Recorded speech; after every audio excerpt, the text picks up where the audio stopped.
Está no ar o MS Ciência. Veja o destaque desta edição. Pesquisador do campus de Três Lagoas da UFMS realizou uma pesquisa sobre a importância da vegetação ribeirinha para o ecossistema aquático. Acompanhe agora na reportagem. O professor do curso de Ciências Biológicas do campus de Três Lagoas, Luiz Ubiratã, é um dos 77 pesquisadores de 32 países que participou do estudo sobre vegetação ribeirinha. Esta pesquisa foi coordenada por cientistas espanhóis. O início da pesquisa se deu já tem 2 anos, né?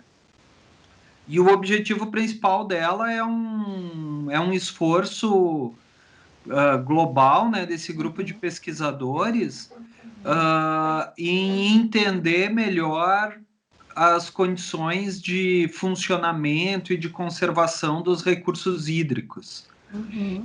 Então, a gente iniciou essa discussão dessa ideia desse projeto tem uns 2 anos. O objetivo central era avaliar os efeitos da perda de diversidade da vegetação ribeirinha sobre o funcionamento dos corpos hídricos, principalmente os pequenos córregos. A vegetação ripária, também conhecida como vegetação ribeirinha, está localizada ao longo de rios e córregos. Os pesquisadores estudaram como ocorre a decomposição da serrapilheira nos ambientes aquáticos. A serrapilheira é esta camada que fica acima do solo. Ela é formada por frutos, galhos e folhas e demais vegetais. Fonte de recurso, né? Recurso alimentar, que consequentemente vai abastecer o sistema, né, sob o ponto de vista energético.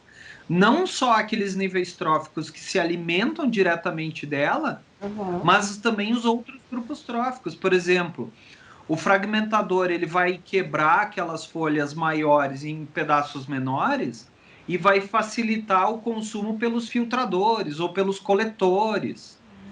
Então ele vai subsidiar os outros níveis tróficos, né, da cadeia. Por que experimentalmente a gente usa folhas? Porque 70% a 80% da massa de matéria orgânica que cai dentro de um rio é folha. Então a gente usa esse levantamento, essa informação, para embasar a nossa metodologia, né, o nosso desenho experimental. Luiz Ubiratã afirma que a serrapilheira é uma fonte de recursos alimentares para a natureza. Consequentemente, vai abastecer o sistema, né, sob o ponto de vista energético. Não só aqueles níveis tróficos que se alimentam diretamente dela, mas também os outros grupos tróficos. Luiz Ubiratã ressalta que a pesquisa foi desenvolvida nos rios e córregos do estado do Paraná. Para ele, esses locais são importantes para a manutenção e conservação da biodiversidade. O trabalho focou nos ambientes de menor porte, né, que nós chamamos de rios de pequena ordem, que são aqueles rios e córregos que constituem as áreas de cabeceira das bacias hidrográficas. São as regiões próximas às nascentes. Então, dentro de uma bacia hidrográfica, 2/3 da bacia hidrográfica ela é composta por esses rios de pequeno porte. Às vezes, a gente situado morando ali num perímetro urbano, a gente só conhece o rio quando ele já está com um tamanho maior, né? Muito provavelmente essa região já é uma região central para o fim da bacia hidrográfica. Então, todas as porções mais altas da bacia hidrográfica, elas têm uma quantidade muito grande desses ambientes aquáticos. Gabriela Lazari, gerente de unidade de conservação da Planurb, comenta que este estudo vai auxiliar na preservação dos córregos de Campo Grande. O convite ao professor Luiz foi na intenção de trazer todo esse conhecimento da academia para os conselhos gestores, para tratar dessas questões do meio ambiente e, principalmente, para a nossa cidade ser uma cidade rica em córregos urbanos. E a pesquisa do professor Luiz está diretamente ligada à preservação e conservação das vegetações ribeirinhas, né, ao entorno desses córregos. E isso é de extrema importância para garantir a disponibilidade hídrica para o município E eu trouxe, a minha intenção em trazer ele para apresentar o trabalho nas unidades de conservação, nos conselhos gestores, é justamente porque a APA do Lajeado e do Guariroba são APAs que possuem importância de assegurar o abastecimento público de Campo Grande. Então, os córregos dentro da APA do Guariroba e dentro da APA do Lajeado fazem o abastecimento da nossa cidade. Então, daí a importância de se preservar essas vegetações ao longo desses córregos e de trazer esse conhecimento da academia para os nossos conselheiros. Para evitar a poluição dos córregos de Campo Grande, Gabriela esclarece que existem algumas ações que são realizadas pela Planurb. Nossas ações são baseadas em ações de educação ambiental e também com base em elaboração de políticas públicas. Então, nós estamos constantemente revisando e elaborando as políticas públicas previstas no plano diretor do município, que versa sobre muitas questões ambientais. E nós fazemos essas ações, como eu disse, nas escolas e unidades básicas de saúde. Temos ações com a Solurb, que retrata sobre como descartar o seu resíduo corretamente, sobre os ecopontos. Então, nós temos também a questão da conservação dos mananciais, dos resíduos sólidos, da preservação do meio ambiente como um todo. Os resultados da pesquisa apontaram que a perda da diversidade das vegetações ribeirinhas prejudicam o ambiente aquático. E para evitar isso, é necessário adotar estratégias de conservação. A nossa principal conclusão do estudo foi o seguinte, que nessas regiões de menor latitude, nas regiões tropicais, quanto maior for a perda de diversidade da vegetação ribeirinha, pior vai ser para a qualidade do ambiente, para o funcionamento do ambiente aquático.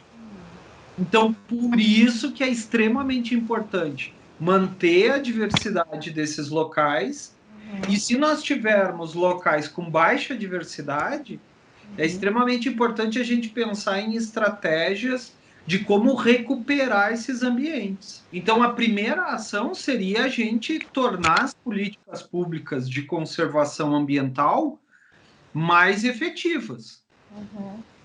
Uma segunda questão seria a gente trabalhar em tecnologias, em abordagens tecnológicas para acelerar esse processo de recuperação ambiental, com regeneração.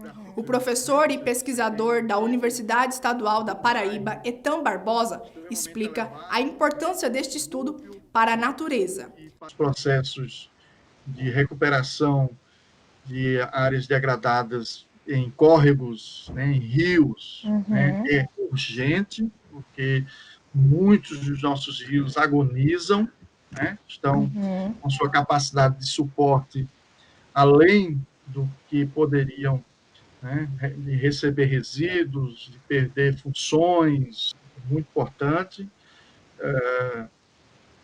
A área em que ele tem se debruçado, né, são questões chaves hoje para a natureza, né, desvendar esses conhecimentos, né, pegar esse arcabouço teórico e fazê-lo ter sentido para a sociedade. Né? Então, eu chamo que é um desafio muito ácido, né, muito grande para o ecólogo, fazer com que o seu conhecimento, né, tenha, né, aquele arcabouço teórico aplicado, vai resolver um problema. Em termos de ciência, de conhecimento científico, a maioria dos problemas que acontecem localmente, em Campo Grande, em Três Lagoas, onde eu estou lotado, em São Paulo, eles acabam refletindo no mundo inteiro, principalmente quando a gente fala de ciclos biogeoquímicos, né, dessas alterações de elementos, como é o caso do carbono. Então, por que está todo mundo preocupado com o desmatamento da Amazônia?